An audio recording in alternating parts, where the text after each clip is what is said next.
Have you ever driven hours to be somewhere important only to realize you were never meant to belong there?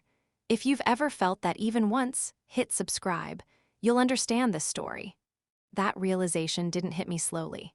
It arrived all at once, sharp, quiet, and impossible to ignore. The invitation had my name printed cleanly: Renata Vass, general guest. Not family, not sister of the bride, just a name on a list. I didn't think much of it at first. Maybe it was a formatting thing. Maybe I was overthinking. I had done that before. But 2 hours later, standing at the venue entrance, handing my coat to an attendant and asking where the Calloway family table was, that's when everything shifted.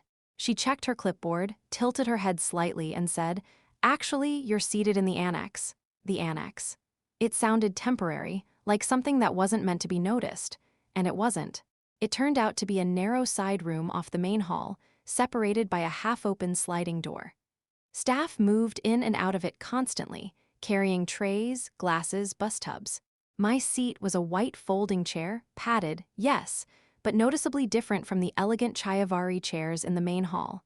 It was placed right beside the service entrance. I stood there longer than I should have, just staring at it. That chair told me everything I think I had been trying not to understand for years. I'm Renata. I'm 31. I'm a brand illustrator. I work mostly with editorial clients and small creative agencies. I live in Portland now, which is far enough from my family in Sacramento to maintain distance, without having to explain why that distance exists. My older sister, Vivienne, is 33. She's the kind of person who doesn't just enter a room, she reshapes it. People gravitate toward her without realizing they're doing it. She's warm, polished, effortlessly charismatic. Growing up, she won everything: spelling bees, debate tournaments, attention, affection. I was quieter. I sketched in the margins of notebooks while she stood at podiums collecting applause. And my parents, they weren't cruel. That's what made it complicated. They loved us both. If that line hit you, you're not alone. Subscribe. They just found her easier to love out loud. When I told them I was moving to Portland to freelance, my mother smiled and said, "That sounds very brave, sweetheart." She used that tone, the one reserved for things she assumed wouldn't last. 3 years later, when Vivienne got promoted to regional director, my mother sent a fruit basket to her office. That was the difference. Subtle, consistent, loud in its own quiet way. Vivienne and I weren't close, but we weren't hostile either. We had what I'd call a functional relationship. Birthday texts, holiday small talk, an unspoken agreement not to dig into anything real. I helped when needed. When my mom turned 60, I designed the entire invitation suite: illustrations, layout, even a custom calligraphy font. Vivienne showed up with catered appetizers that everyone raved about for weeks. I told myself I was okay with that. I kept telling myself that. Then came the engagement. Vivienne announced it at Christmas. Her fiancé, Fletcher, was exactly what you'd expect. A corporate attorney with perfect posture and a handshake my father clearly approved of. There was a speech. There were tears, very photogenic ones. Our aunts gathered around her like she was something glowing. My father shook Fletcher's hand and said, "This family just keeps getting better." I had brought a homemade pear tart that day. It sat untouched on the dessert table. The months leading up to the wedding felt like a constant broadcast.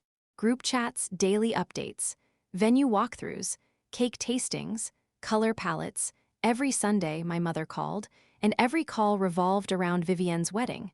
I tried once to talk about a mural project I was proud of. "That's wonderful, honey," she said. Then she asked if the champagne and sage napkins had been finalized. They had. Vivienne had 11 bridesmaids. 11 college friends, Fletcher's sister, a woman she met at a yoga retreat a year and a half ago. Not me. I told myself it was fine. It was her wedding, her choice. I went to the rehearsal dinner anyway.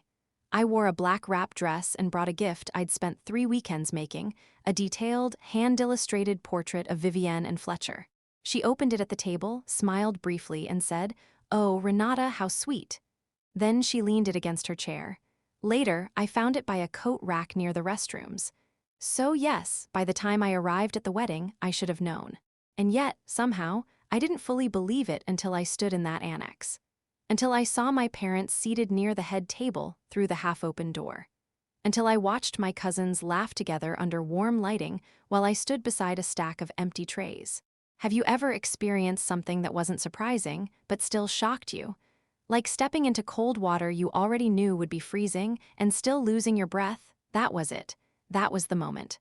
I placed my purse down. I adjusted the ribbon on the $380 cookware set I had bought from Vivienne's registry, and then I walked outside. She found me in the parking lot within 10 minutes, still holding her bouquet. Heels sinking slightly into gravel, her expression was controlled, but tight. "Renata, come back inside." "I don't think I will. It's my wedding day. I know exactly what day it is." Then I said it. "You put me in the Annex, Vive." She started explaining something about venue capacity. I let her finish. "There are 30 tables," I said calmly. "I counted." And then came the silence. Not confusion, not denial, just silence. The kind that confirms everything. The silence didn't last long, but it didn't need to. It had already said everything. I looked at her, really looked this time, not as my sister, not as the bride, not as the person everyone else seemed to orbit, but just as someone standing in front of me, waiting for this to pass. Waiting for me to let it go. And for the first time, I didn't. "You know what's strange?" I said, my voice steady in a way that surprised even me. "None of this is actually surprising." Her expression shifted, just slightly. "That's not fair," she replied quickly. "You're making it sound intentional." I let out a small breath, not quite a laugh. "I think it is intentional," I said, "just not in the way you want to admit." She shook her head, tightening her grip on the bouquet. "It was complicated. The seating, the numbers. It's never complicated when it matters," I interrupted, still calm. "You made room for 11 bridesmaids. You made room for people you met a year ago. You just didn't make room for me." That landed. I could see it, not because she agreed, but because she didn't have a better explanation. And that was enough. "I didn't realize it would upset you this much," she said after a moment, softer now. Careful, there it was, not "I'm sorry," not "I was wrong," just surprised that I had finally reacted. I nodded slowly. "That's kind of the point." Before she could respond, the side door opened again. My mother stepped out, her presence immediate and controlled, like she had been monitoring the situation from just out of sight. "Renata," she said, her tone measured but firm, "your sister is upset." "I'm aware." She exhaled lightly, the way she always did when something inconvenient needed to be managed quickly. "The seating was complicated. These things happen. You could have just been gracious about it." Gracious. I repeated the word in my head, turning it over like something unfamiliar. Gracious meant accepting the folding chair. Gracious meant smiling beside the service door. Gracious meant pretending I didn't notice the difference. For years, I had been gracious. "I have been," I said quietly, "for a long time." Something flickered across her face then, not quite guilt.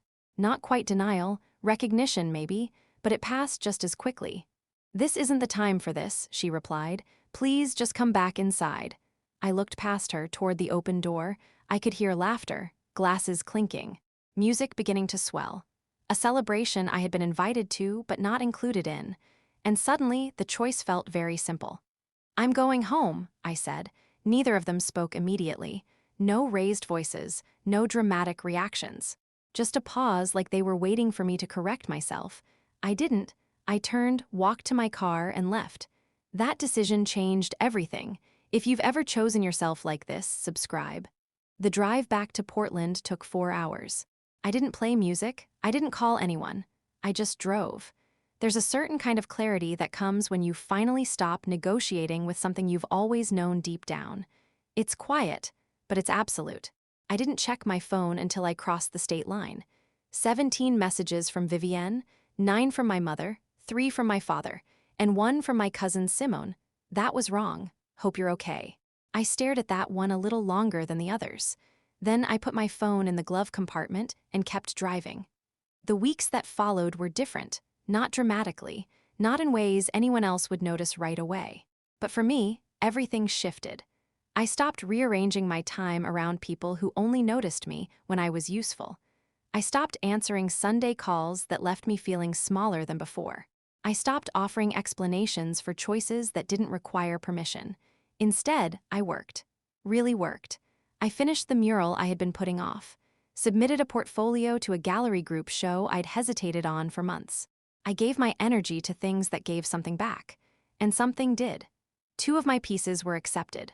One of them, a large illustration of an empty folding chair set just outside a warmly lit room, sold within the first hour. I didn't find that ironic, I found it accurate. My mother called a few days later. Her tone was calm, but edged with something sharper underneath. "You embarrassed the family by not attending the brunch," she said. I listened. Then I answered, just as calmly. "The family arranged my embarrassment the night before. I just chose not to continue participating in it." There was a pause, no immediate rebuttal this time, just silence. And then the call ended. No resolution, but for once it felt honest. 6 weeks later, Vivienne sent a message. Long, careful, thought out. It used the word sorry twice. It said I didn't realize 4 times. I read it slowly. Not looking for emotion, but for accountability. It wasn't there. It wasn't an apology. It was discomfort, written out and sent as if that should be enough. I didn't respond. A month after that, the cookware set showed up at my doorstep, still in its original packaging. No note, no explanation, just returned. I kept it. I use it regularly. It makes excellent food. I don't spend much time thinking about reconciliation anymore, not because I'm angry. Anger takes energy, and I've learned to be more careful about where mine goes. It's simpler than that. I've stopped building my life around the hope that one day, someone will decide I deserve a proper seat at their table. Because sometimes, people show you exactly where you stand, not through cruelty, but through carelessness. And in the end, those two things don't feel very different. You can spend years convincing yourself it was accidental, or you can accept it as information and act accordingly. I did. The truth is, I still love them. I love my parents. I love Vivienne. That didn't disappear just because I left a parking lot. But love doesn't rearrange reality. And reality doesn't soften just because love exists. The chair was real. So was everything it represented. So let me ask you something. If someone says they care about you, but keeps placing you at the edge of their life, keeps turning to you only when something needs to be handled, fixed, or quietly carried, at what point does continuing to show up for them become a way of disappearing from yourself? If this made you think about your own life, subscribe. Some stories don't just entertain, they wake you up. And if you've ever felt that moment, that quiet realization where everything finally clicks, you already know the answer. If this hit close to home, follow or subscribe. Because stories like this aren't rare, they're just rarely said out loud.